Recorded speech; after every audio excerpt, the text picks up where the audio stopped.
Hola, hoy vamos a retomar el video sobre la identificación de la práctica docente con ese recorrido que habíamos hecho, ¿no es cierto?, de distintos ejemplos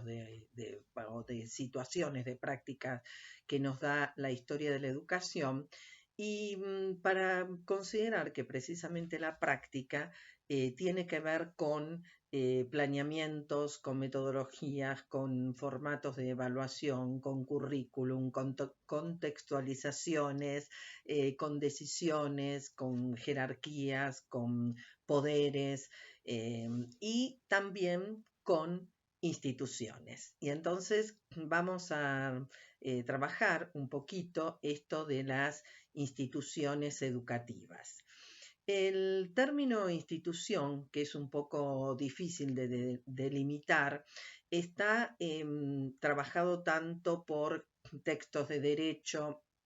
de organización del mundo de la empresa, y en el campo pedagógico también hablamos nosotros de instituciones educativas. Este cuerpo normativo, legal, jurídico, cultural, supone ideas, creencias, valoraciones, prácticas de interacción, y es precisamente la organización el lugar donde se materializan estas instituciones. Hablamos, por ejemplo, de la familia como una institución social básica, hablamos del Estado como una institución de mayor envergadura, y también nosotros nos referimos a las instituciones educativas.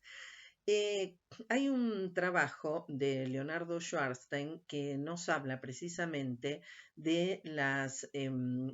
los modos de articular las personas y las acciones en las instituciones en una dinámica vertical u horizontal, y que ponen en juego estas instituciones fundamentalmente a personas, a grupos, a intereses, a tareas.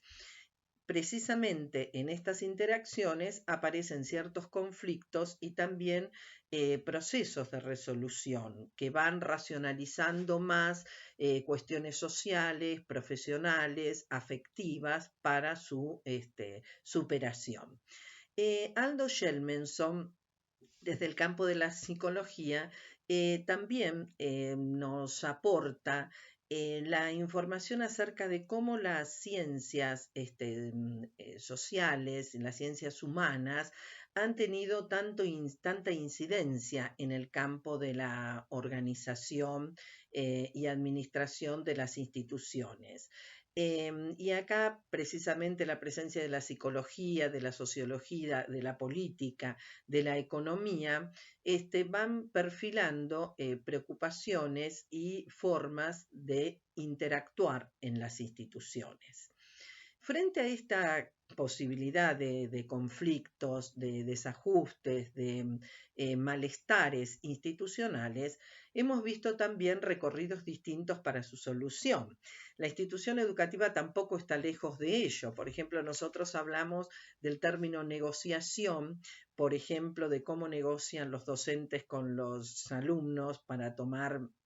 ciertas decisiones acerca de las evaluaciones, de los circuitos curriculares o de las disciplinas. Y también usamos, por ejemplo, el término conciliación, que también en forma desestructurada y voluntaria se trata de acordar, pero con la intervención de un tercero. Hemos escuchado mucho los conflictos o las necesidades de conciliar, por ejemplo, posturas de padres y de alumnos y de docentes con la intervención del equipo de gestión. Bueno, evidentemente hay unas preocupaciones por las interacciones de las personas en las instituciones y también en las instituciones, por supuesto, educativas, y su abordaje tiene una, digamos, perspectiva del deber ser de la educación, una perspectiva organizacional, legal, normativa, y también una perspectiva más psicosocial.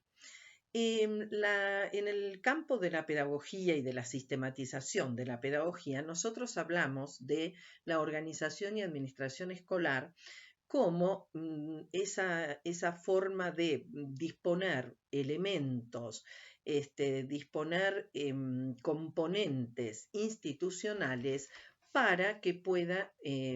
generarse, desarrollarse el proceso pedagógico y didáctico, el proceso educativo. Hablamos, por ejemplo, de la institución que organiza los ciclos, los niveles, los horarios, los modos de utilizar las distintas dependencias,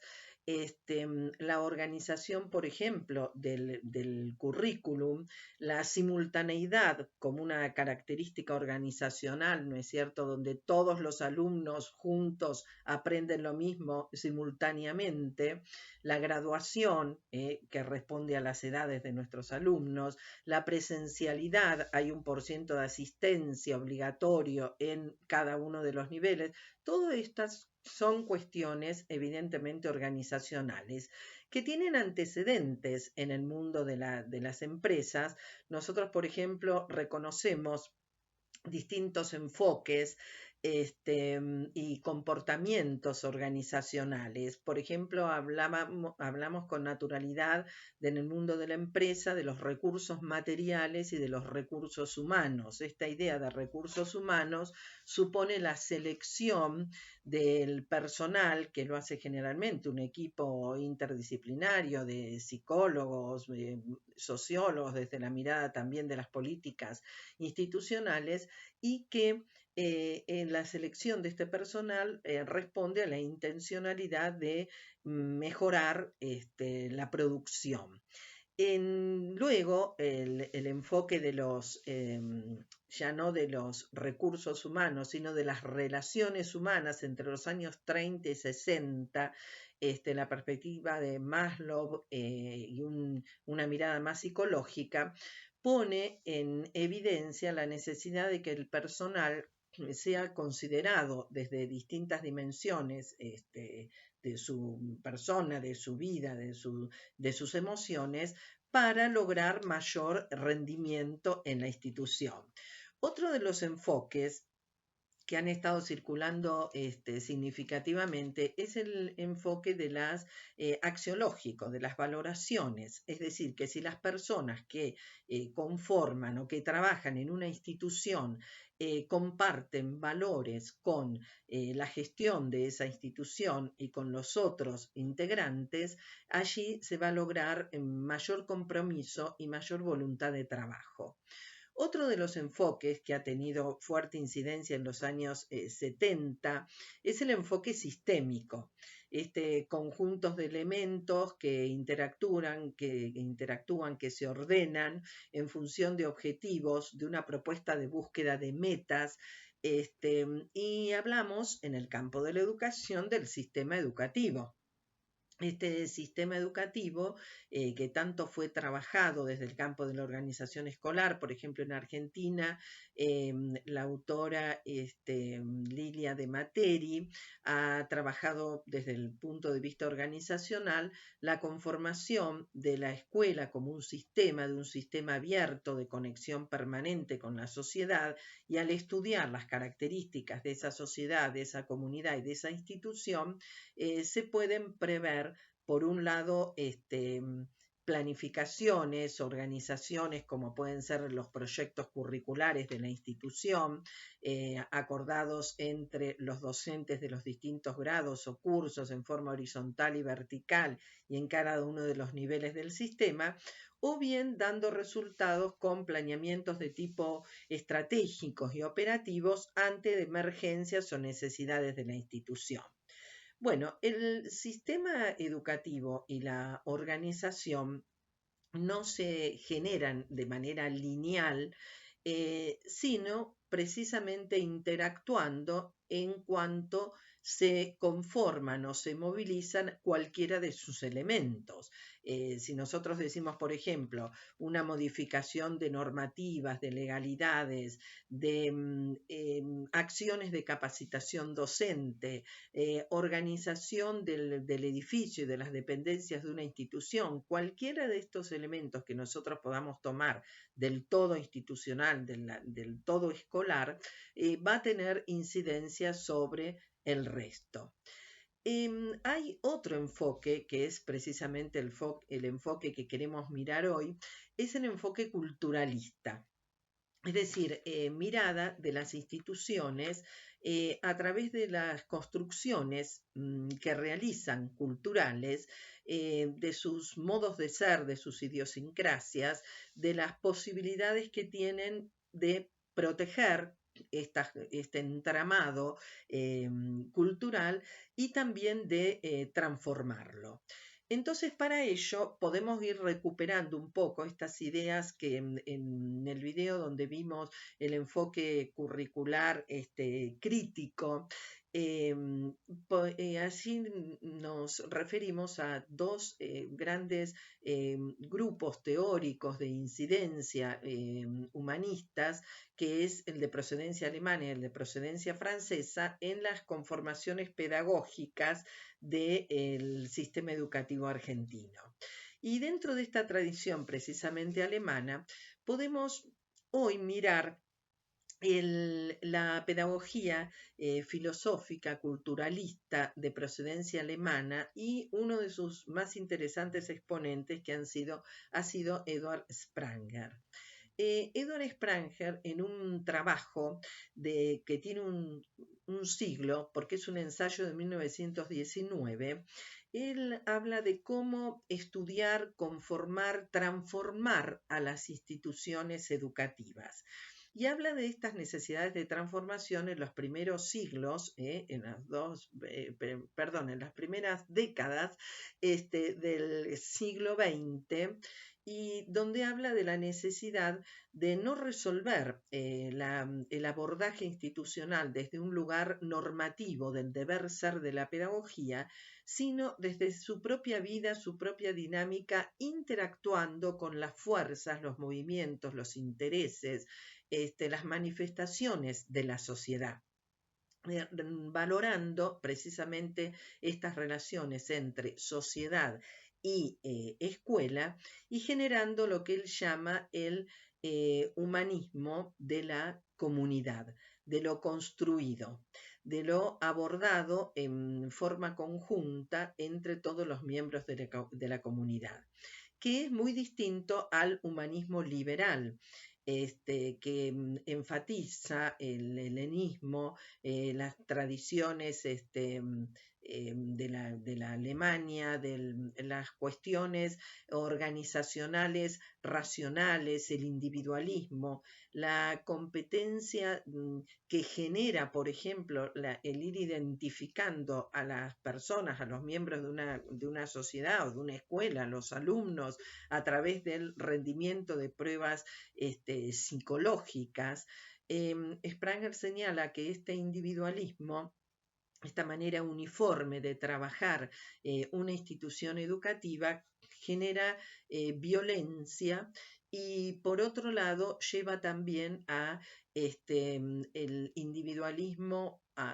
partidario, es decir, a la falta de los procesos de auténtica democratización. Y precisamente la vida cultural de esta escuela, de las escuelas, Spranger la ejemplifica con la postura de otro pedagogo de la época, de Kerchsteiner, y él señala como muy valioso en este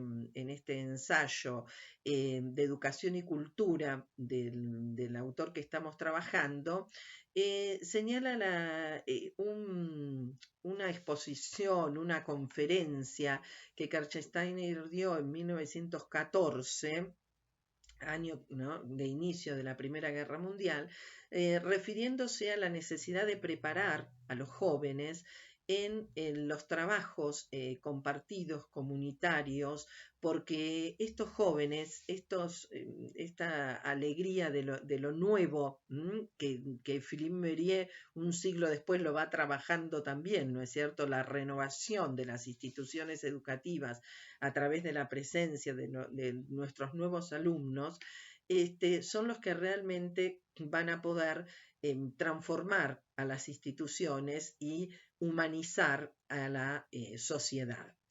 Bueno, precisamente esta dialéctica de conservar y transformar está también abordada en la mirada filosófica, psicológica, antropológica de las miradas institucionalistas francesas, con varios autores que nos hablan precisamente de una pedagogía institucionalista que funciona muy conectada con la formación docente y con la mirada psicosociológica de los grupos. Y entonces hay autores de mucha envergadura, como pueden ser Filou, Belierot, Ferri, Postic, para abordar la cuestión de las dinámicas sociales, psicológicas de las instituciones que van construyendo culturas institucionales, pero que pueden ser transformadas. Hay un trabajo muy interesante de la especialista Marta Souto, que habla sobre hacia una didáctica de lo grupal, y ahí considera en todo este enfoque, por ejemplo, el aporte de Ardoin acerca de los niveles de análisis de una institución. Y también tenemos nosotros una especialista de la Universidad de Buenos Aires, Lidia Fernández, con quien mucho aprendí en mi maestría en didáctica en la Universidad de Buenos Aires, nos habla de la vida de las instituciones, de este enfoque francés dialéctico, que verdaderamente nos va proponiendo un movimiento entre lo instituido, lo instalado, lo fijo, lo que está, lo visible y expuesto de las instituciones, con lo instituyente, lo que todavía no es, pero que puede llegar a ser, y lo que puede transformarse y cambiarse y mejorarse de la vida de las instituciones. En esta dialéctica, entonces, Lidia Fernández plantea cómo las instituciones educativas pueden ser estudiadas mediante un análisis, una descripción, un abordaje en profundidad para su mejoramiento. Y en este estudio va a ser interesante entonces plantear cuáles son los elementos, los componentes de la institución, es decir, estudiar los espacios, las personas, los proyectos institucionales, por ejemplo, la visualización del currículum institucional y escolar, que está aprobado, aceptado, anclado en una realidad institucional, y los sistemas de organización. Estos elementos, interactuando a través del tiempo, van conformando lo que la autora nos dice, las culturas institucionales. Y estas culturas institucionales son importantes de comprender, de poder trabajarlas para estar alerta, para poder ir transformándolas, pero también para poder ir acomodando nuestras propias formas de intervención, porque estas culturas institucionales van a funcionar como situaciones iniciales del estudio, del análisis de una institución, como emergentes, preestablecidos en la institución, y que nos va a poder permitir llegar a un segundo nivel que es el de las dinámicas institucionales para precisamente a través del juego de hipótesis y posibles caminos de resolución llegar a resultados. El proceso de institucionalización, su estudio, su tratamiento, supone satisfacciones, supone sufrimientos, malestares, conflictos, marchas y contramarchas que no son negativos, sino que es la vida de las instituciones y que tenemos que conocerlas. Por ejemplo, nuestros alumnos de los profesorados, cuando van a realizar el abordaje institucional y las lecturas de los espacios donde van a ejercer sus prácticas y luego trabajar, el conocimiento de estas culturas puede caminar hacia su mejoramiento. En esta dialéctica, donde René Louraux, que es uno de los sociólogos de la corriente francesa más trabajados, ¿no es cierto?, por la autora Lidia Fernández, precisamente aparece el concepto de implicado, como nosotros, los docentes, los alumnos, todas las personas que vivimos, que trabajamos en las instituciones, estamos implicados, estamos embebidos de situaciones de cultura, intelectuales, políticas, ideológicas, religiosas, y con esa implicación es que nosotros verdaderamente actuamos. Entonces, la vida de un docente en una institución no se limita al dominio de un campo disciplinario para poder